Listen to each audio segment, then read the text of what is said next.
Help all kids learn and grow with PBS Kids. Thank you for supporting your PBS station. Butterfly in the sky, I can go twice as high. Take a look, it's in a book, a reading rainbow. I can go anywhere, friends to know and ways to grow. A reading rainbow. I can be anything. Take a look, it's in a book, a reading rainbow. Reading rainbow.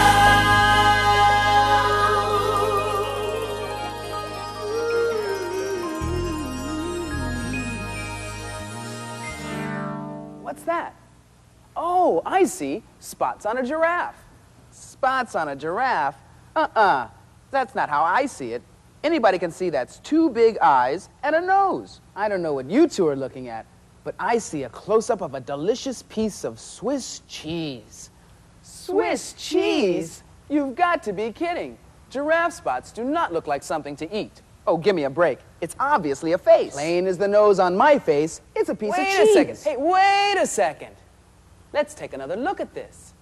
The way I see it, it's two balloons playing catch. See? It all depends on how you look at it. That's not my point of view. You'd have to be really stretching it to think it's anything but what I see with me. Wait!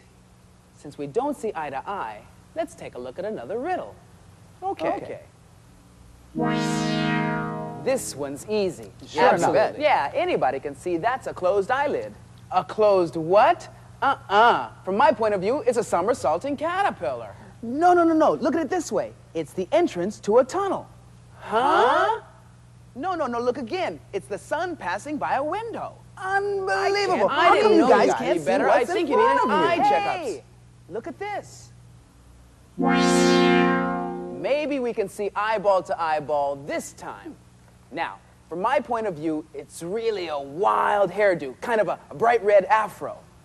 No way, man. Anybody can see that's the letter C. No, let me show you. It's a dripping drop of water. Purple water. Purple water? No, look at it this way. It's a rolling hot dog. A red collar. A half-eaten cherry lifesaver. A worm that's just been tickled. A clown smiling. A red nose warmer for a purple nose. Yeah, I see what you mean. Take another look at this. We're all right. It all depends on how you look at it. The riddles you just saw are from this, the Turnabout, Think About, Look About book. And there are lots more in here. These are riddles for your eyes instead of your ears, and the more you turn the book, the more there is to see. The artist who drew the picture shows 4 ways of looking at the same thing, but there are probably 4,000, 4 million, as many of you as are watching right now.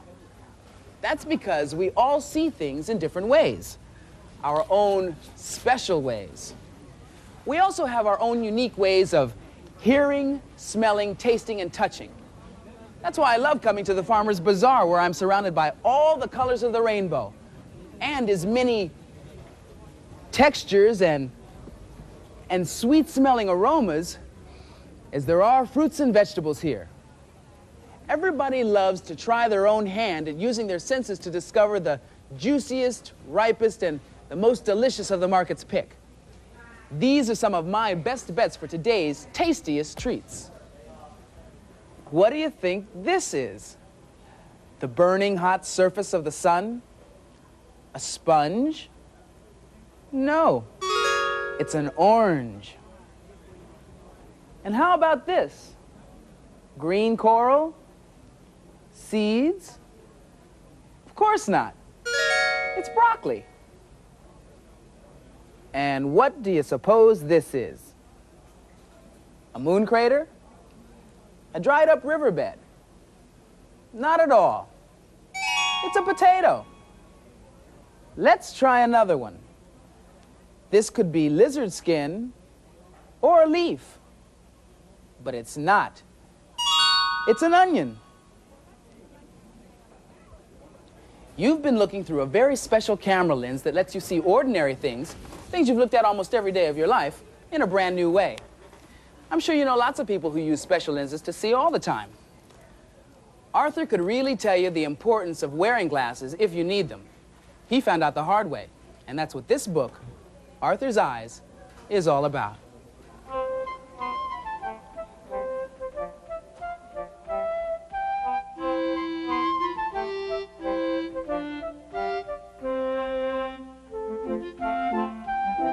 Arthur's Eyes. Story and pictures by Mark Brown. This is Arthur before he got glasses. He looked fine, but he couldn't see very well. And sometimes he got headaches. Arthur had to hold his book so close that his nose got in the way. He couldn't see the board. Francine had to read Arthur the problems. "Are you blind?" she always asked. Francine got every problem right. Arthur didn't. No one wanted to play with Arthur.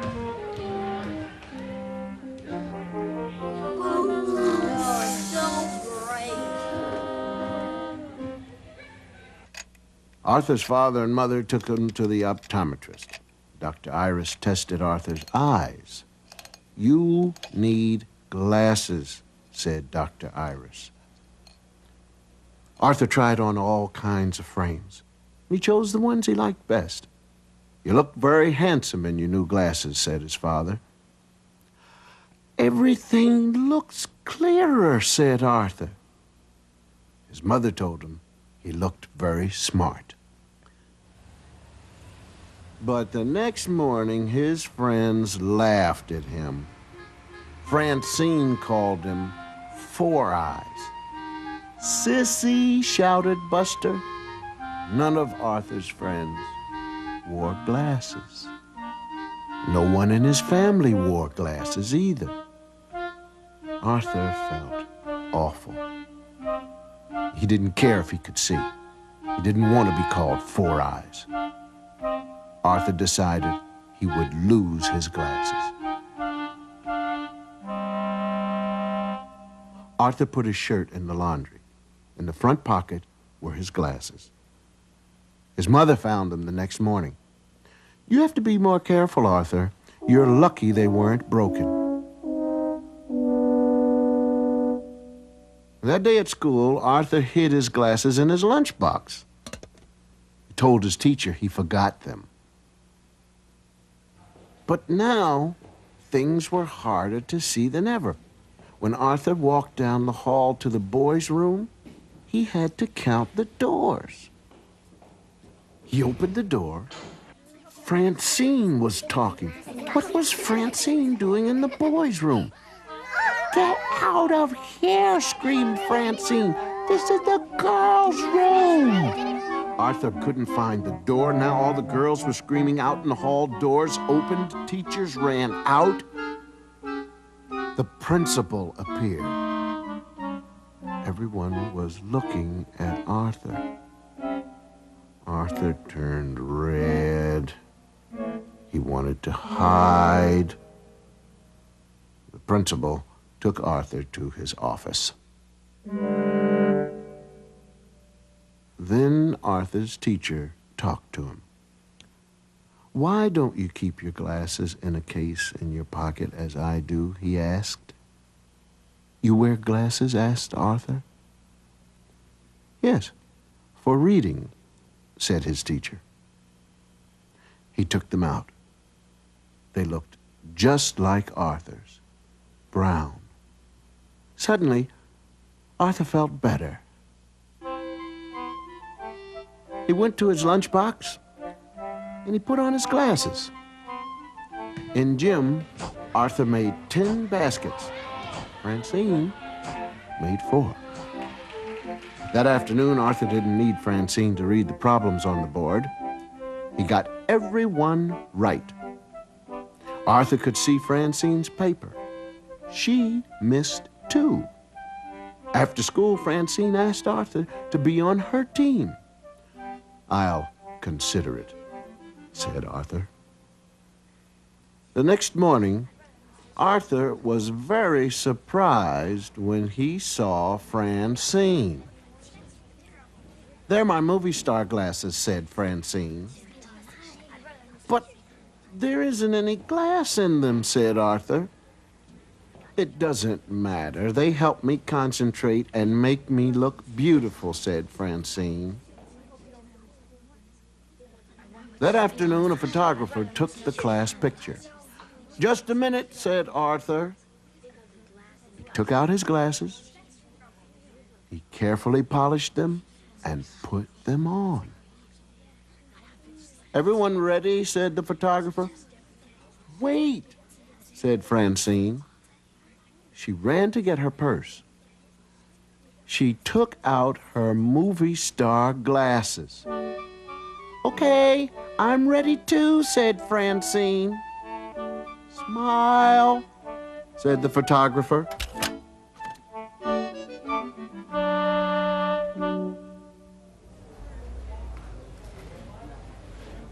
I wear glasses too. It certainly improved the view. Most of the time I wear contact lenses, but I like the way these look. What do you think? I got a complete eye checkup, including a test for color blindness. You ever have one? Let me show you. I got this from my eye doctor. Now, if you have normal vision, you see the number 5. But if you have red-green color blindness, you don't see a number at all. Not very serious. You just have to be extra sure that your socks match and double-check traffic lights when you cross the street. But there's another kind of color blindness, kind that has nothing to do with your eyes. It has to do with your mind, not with what you see, but how you see it. And it has to do with your heart, not with who you see, but how you see them. People come in all different sizes, shapes, and colors, and when you see through the skin on someone's face to the person underneath, then you're colorblind in the best possible way. That's what these poems are about.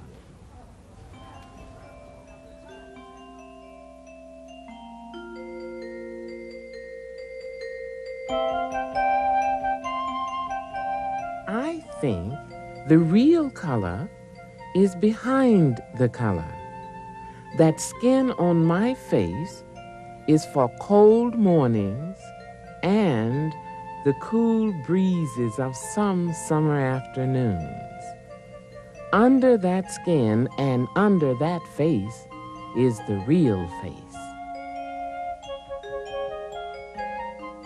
I have all these parts stuffed in me, like Mama's chicken and biscuits and Daddy's apple pie and a tasty story from the family tree. But I know that tomorrow morning I'll wake up empty and hungry for that next bite of my new day. Imagine I am standing with one foot in Africa, for my ancestors dragged away from their homes and lands and tribes to sail to America as slaves. One foot in Europe, for my ancestors living in their ghettos, in their Polish and German villages, until they sailed to America to find a new home and life. Imagine I'm standing with one foot in New York City for my first 8 years of riding the Central Park Carousel, walking on Broadway, listening to the music of the streets. One foot in Ohio for my present time of summer corn and the smell of hogs after rain. This town has birds that bring the mornings to my room. 4 foot feet, enough to make me sit right down. The way I see any hope for later, we will have to get over this color thing and stop looking at how much brown or tan there is in or on this woman or that man, and stop looking at who is a woman and who is a man. Stop looking. Start loving.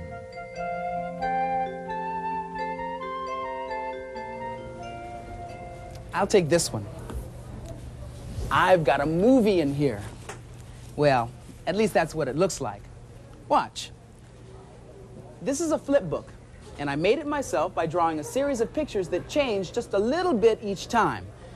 Now, if you look at them quickly, you see the action of his arm instead of the individual pictures. That's how most animated movies or cartoon films are made, frame by frame. Anyone with a little time, patience, and a pencil can create one. Making a movie is one way of showing other people your own personal way of seeing and hearing the world. Now, here are some young filmmakers who are doing just that. Close your eyes and listen to the music and see what picture you get in your head.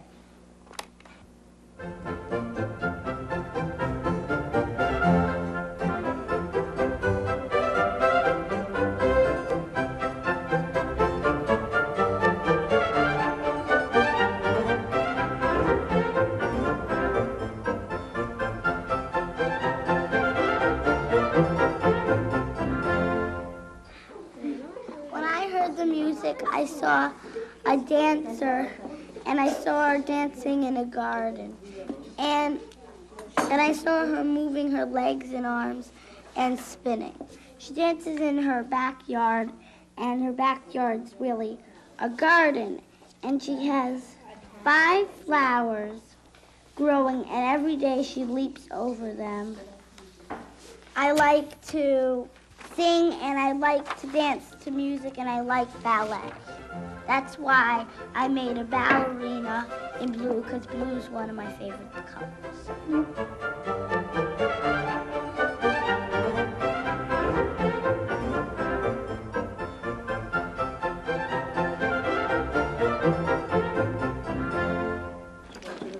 We all listen to the music, but people have different feelings and they do different things and everybody's different. Some people like to eat, some people like birds. Or if you just learned a game called dominoes, which I just learned, you're probably gonna think about dominoes. And so that's how it turned out for me. I see dominoes with hands and they're dancing and they're singing and they're just dancing along and they're jumping on each other and they're having fun.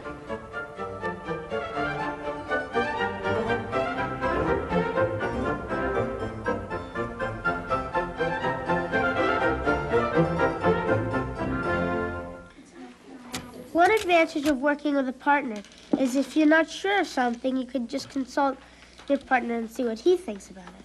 Yeah, so if you have the slightest doubt about if something good or bad, you can just ask him, and then if they think it's bad, you get rid of it. I see blocks going around, and then they're coming into shapes, and then it goes into 3 different parts, and it just keeps on circling and circling.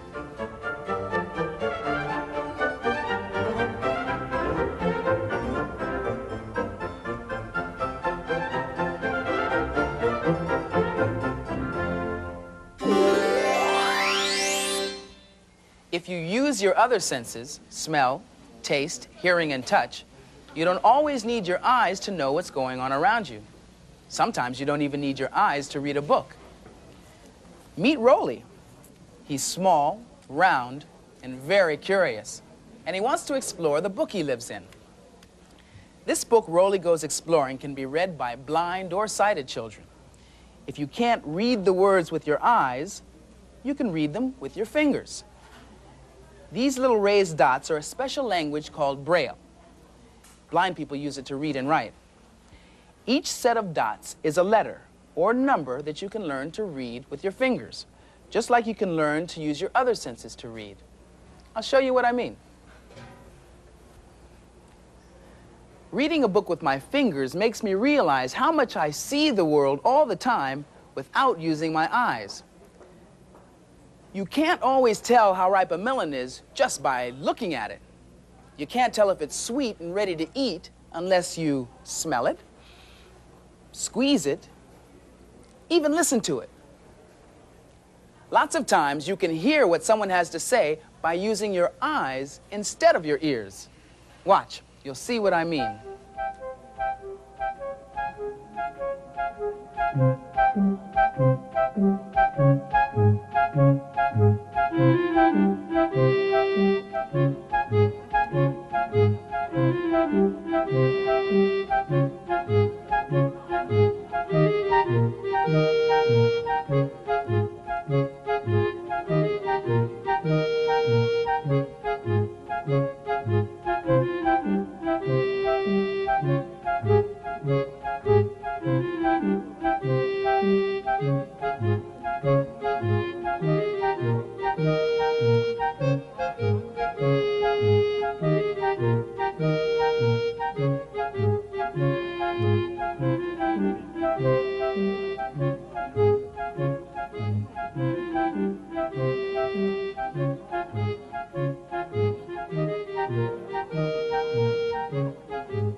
For me? You see what I mean?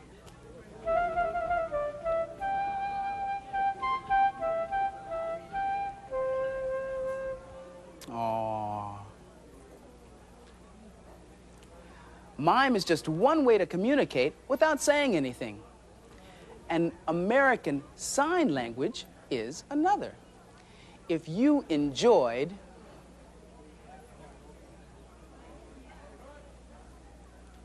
Arthur's Eyes, here are some other books you might like, but you don't have to take my word for it.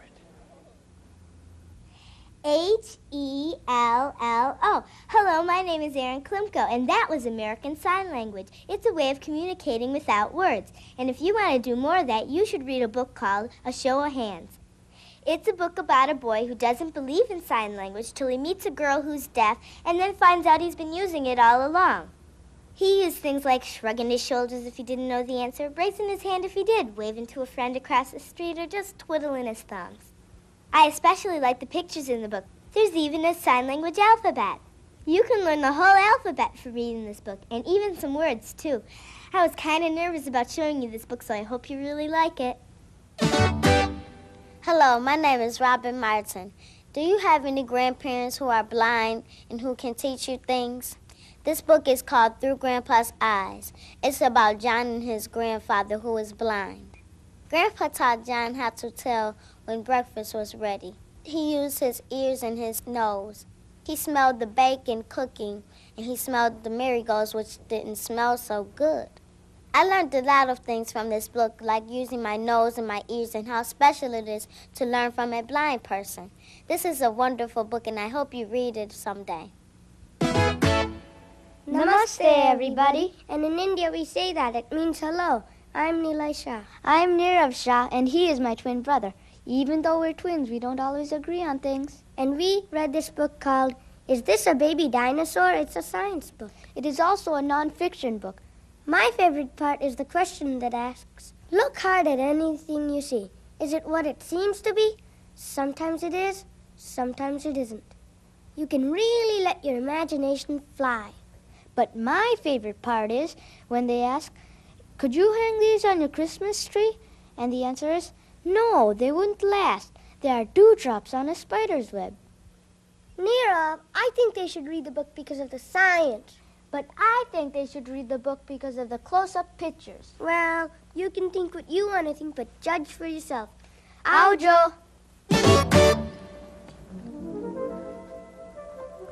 Boy, this guy makes Jaws look like a tadpole.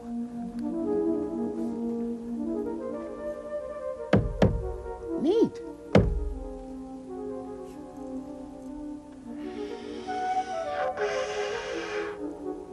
Writing this letter is a big deal. I hope I can afford the postage on it.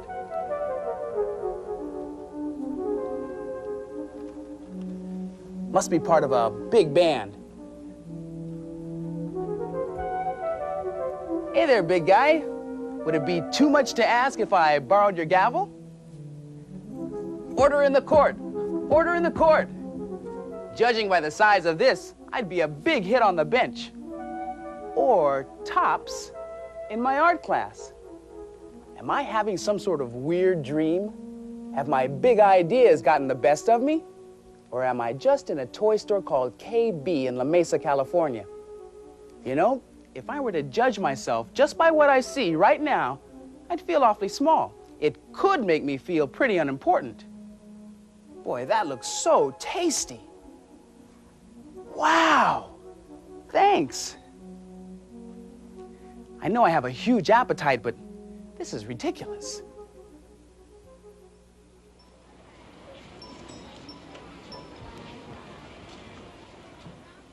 I hope my eyes aren't bigger than my stomach. I'll take that banana, too. Sometimes even the real world can make me feel small. Thank you. Thank you. But you can't measure yourself by the people or things standing next to you. There's always going to be somebody bigger or smaller than you are. Thanks.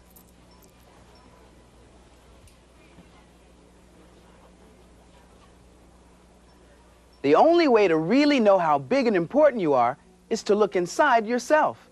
The things around you aren't nearly as important as how you see yourself.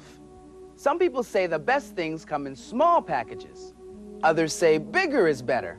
It all depends on how you look at it. See you next time. See you next time. See you next time. See you next time.